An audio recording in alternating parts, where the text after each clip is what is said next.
Hi అండి, నమస్తే. నా పేరు నాగలక్ష్మి. ఈరోజు మీకు చెక్కలు చూపిస్తున్నాను.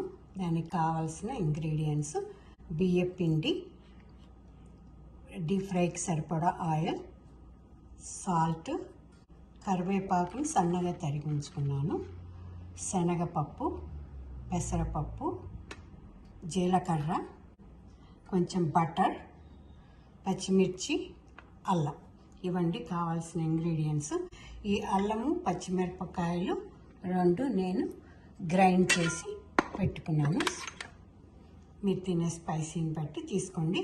పిల్లలు ఎవరైనా ఉండి స్పైసీ వద్దు అనుకుంటే అసలు పచ్చిమిరపకాయలు లేకుండా ఫ్లేవర్ కోసం ఉట్టి అల్లం వేసి కూడా చేసుకోవచ్చు, మీ ఇష్టం అది.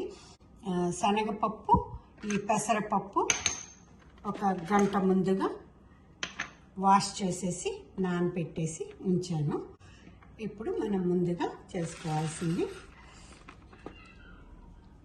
ఈ పిండిలో మనం నానబెట్టేసుకున్న పెసరపప్పు, శనగపప్పు వేసుకొని ఇందులో జీలకర్ర, కరివేపాకు,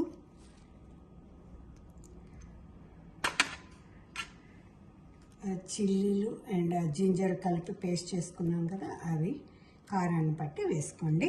అవి మన బటర్ మంచిగా మరమరలాడటానికి బాగుంటుంది, గట్టిగా లేకుండా గుల్లగా వస్తాయి. అందుకని కొంచెం బటర్ వేసాను. మీరు వెన్న అంటారు కదా, వెన్న అయినా వేసుకోవచ్చు, లేదా నెయ్యి అయినా వేసుకోవచ్చు, మీ ఇష్టం. దీనికి సరిపడా ఉప్పు వేసేసి మనం మిగతావి నీళ్ళు వేసేసి కలుపుకుందాం. మన చపాతీ పిండిలాగా కలుపుకుంటే సరిపోతుంది.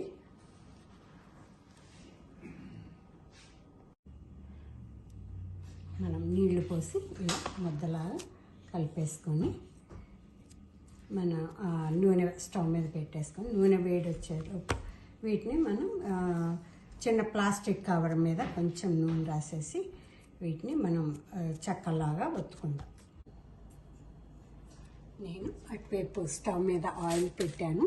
ఇప్పుడు మనం ఒక ప్లాస్టిక్ కవర్ తీసుకొని దానికి కొంచెం ఆయిల్ రాసేసి ఇలా ఈ పిండి కలిపి ఉన్న పిండిని మీకు కావాల్సిన సైజులో ఇలా ఉండలు చేసుకుంటే ఈజీగా అయిపోతుంది. అటు నూనె వేడిచ్చేలోపు ఈ టేపు మనం ఇలా ఉండలు చేసేసుకొని వీటిని పల్చగా ఇలా నింపుకుందాం.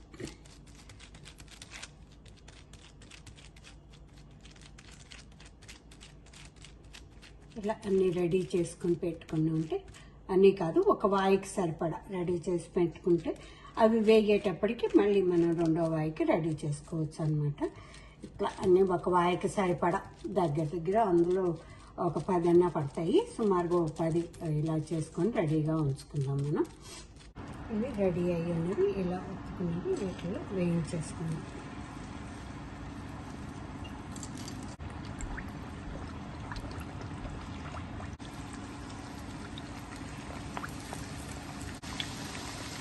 గోల్డెన్ బ్రౌన్ వచ్చే వరకు రెండు వైపులు తిప్పి కాల్చుకుందాం.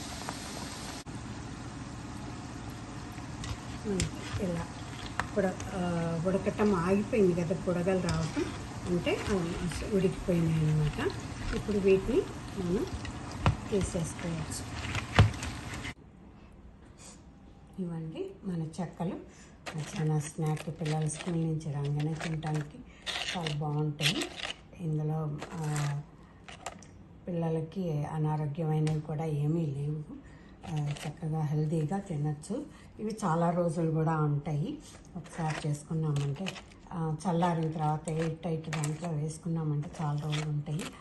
చక్కగా ఇలా మరమరలాడుతూ, మనం బటర్ కూడా వేసాం కాబట్టి చక్కగా మరమరలాడుతూ బాగుంటాయి. ఇవి కాకపోతే పొంగవండి. ఇవి ఎందుకనంటే మనం పప్పులు వేసాం కదా, దాని మూలంగా అవి పొంగవు, కానీ మంచి క్రిస్పీగా మరమరలాడుతూ చాలా బాగుంటాయి. అందరు తప్పనిసరిగా ఒకసారి ట్రై చేసి ఎలా ఉందో చెప్తారని ఆశిస్తున్నాను. మీకు ఈ వీడియో కనుక నచ్చితే like, share and subscribe please. Thank you. Bye.